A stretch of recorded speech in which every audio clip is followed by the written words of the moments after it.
Hello, my name is Pat Truman. I'm director of the War on Illegal Pornography and the founder of PornHarms.com. Our guest today is Alan Sears. Alan is the president and general counsel of Alliance Defense Fund, and he's a former criminal prosecutor for the U.S. Department of Justice, one who has actually prosecuted criminal enterprises that distribute illegal, obscene pornography. Alan was also the director of the Attorney General's Commission on Pornography. Alan, welcome to our program. Glad to be with you, Pat, and always so much appreciate the work you're doing in this area, and also appreciate so much those that stand for creating a favorable environment in their community by protecting families and children from the scourge of pornography and all that it means to adversely impact our communities. Alan, you've been a leader in this effort against pornography for many years. You know the harm that it causes. Right now, the Justice Department of the United States hasn't done a new obscenity case, hasn't indicted anyone since President Obama came into office. Are you troubled by that? It's very troubling, Pat, and it's a real shame because much of what happens in the so-called pornography enterprise, some people call it an industry, which I refuse to ever call it. It's a criminal enterprise. And so much of what is done in that enterprise is directly related to whether or not there is enforcement of the federal and state laws on this matter. And when these people who engage in this abuse of women, this abuse of children, this abuse of people, are believing that they will have no consequences for their violations of federal and state law, they essentially do whatever they please at whatever level. So no prosecution equals enhanced abuse and all the negative secondary impact on communities, on families, on children. Alan, both you and I have been involved in the federal government's efforts through the Department of Justice to prosecute obscenity, that is, hardcore illegal pornography. What, in your opinion, is accomplished when you take on these major pornographers? Well, a couple of things happen, Pat. First of all, communities are allowed to engage in self-determination. You know, some years ago, this was a big term that was politically correct, was talking about whether or not people could control the environment in which they live, in which they engage in various activities. And one of the things that communities are concerned about is the quality of life. And we should be able to protect our families, protect our children, protect our community from the scourge of this material and the things that lead from the behavior and from the production and from the distribution of those that consume it. Well, just very briefly, the pornographers, primarily located out in the Los Angeles area, they say, wait a minute, it's our First Amendment right. If we want to send pornography into your community, people want it, we'll send it. You know, I laugh. First of all, hardcore obscene material has never in the history of this nation been protected by the First Amendment. Every Supreme Court case that has ever reviewed this history has said so very clearly.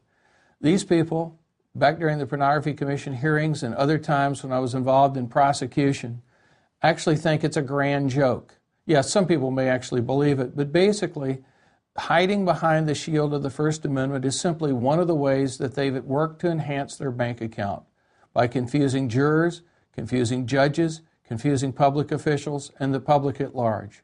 But hardcore obscene material is not now and has never been protected by the Constitution, was not meant to be.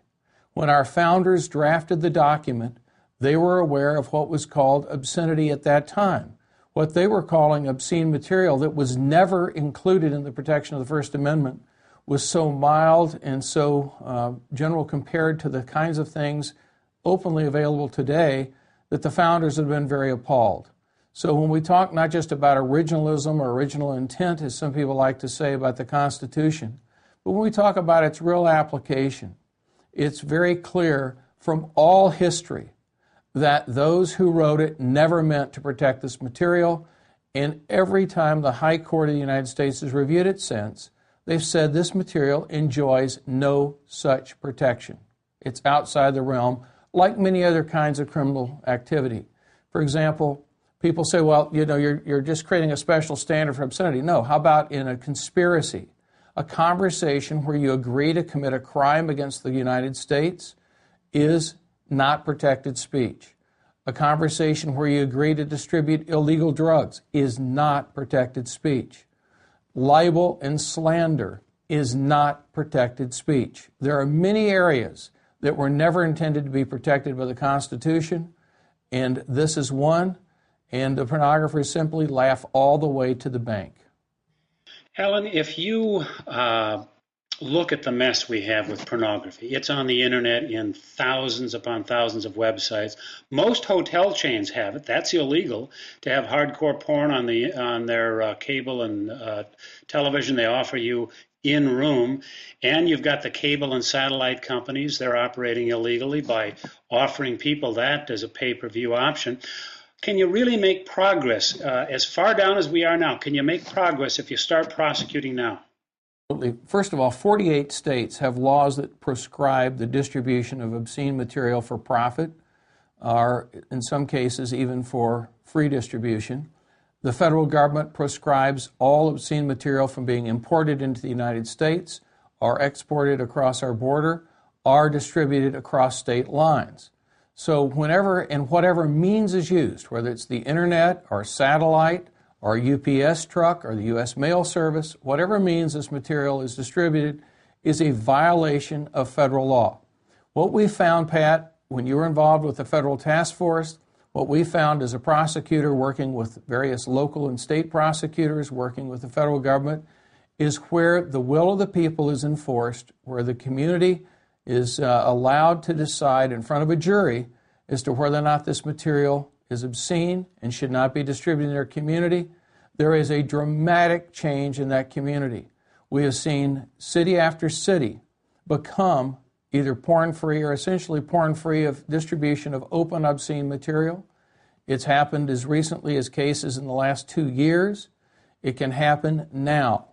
Just because time continues to go forward does not mean that people approve of this material. The standard when we take this to the jury is not what people will put up with or what they'll tolerate or what they'll allow. The jury standard, what the jury is asked is this material that is approved by the contemporary community standards? Let's just translate that to lay words. Does the average person in the community want this stuff around? And the answer is overwhelmingly no when they're allowed to see it and given proper instructions by a judge. Alan, most cases on illegal pornography are won by the prosecutor. It's hard to cite many cases that were lost. Well, Patrick, when you were heading that unit, I'll give you a little boost. You had a 99% conviction rate. And some of your cases went to trial, some were pled out. But what we learned is that jurors in almost any part of the country were willing to find this material obscene when it was properly presented by a dedicated prosecutor unit with a judge that gave the correct legal instructions. Obviously, anytime you have a system that's not used properly, you have other things that may happen. But the national conviction rate that the Pornography Commission found was in the 90th percentile. Almost no other crime that we know of had as high a rate of success when these cases actually went forward for legal action. Well, one last question, Alan. If you had a few moments with Attorney General Eric Holder, Attorney General of the United States, and you and I prepared a letter with over nearly 400 groups and individuals trying to meet with him. He wouldn't meet, but if you had that opportunity to sit down with him and talk about this matter of obscenity, what would you say to him? Well, first thing I'd say is, Mr. Holder, you know about this material. When you were in a previous position in a previous administration, you promised to see enforcement of obscenity laws happen. You didn't do it for a political reason. You did it because it was the right thing. We don't know why, under your second tenure in the Department of Justice now, you're not allowing these cases to go forward or not directing them. But remember the women. Remember the children. And I would produce for him some of the kinds of letters that you and I, Patrick, have seen time and again from the families, from the wives, from the boys and girls whose lives were changed and shattered forever, whose innocence was taken away. And that's what I would do if I had a few moments with Eric Holder, because I'm convinced that this man who holds this office is just like the rest of us in this regard. If he really has to confront the facts, he would make the right decision. But I think what's happened with political realities, there's so many other issues, that this is just something that he's dodged and avoided. But I can't imagine that he in his heart of hearts would be comfortable with allowing this destruction to go on in our culture if he really focused on it and understood it. Our guest today has been Alan Sears. Alan was the director of the Attorney General's Commission on Pornography. He's a former federal prosecutor who has prosecuted obscenity case, and currently he is the CEO and president and general counsel of Alliance Defense Fund. The website is alliancedefense.org. Right, Alan? Telladf.org is an easier way to get there. TELLADF.org. Alan Sears, thank you very much for being with us. Thank you, Patrick. Bless you, and thank you for your efforts to protect the people of this country from this terrible scourge that's among us.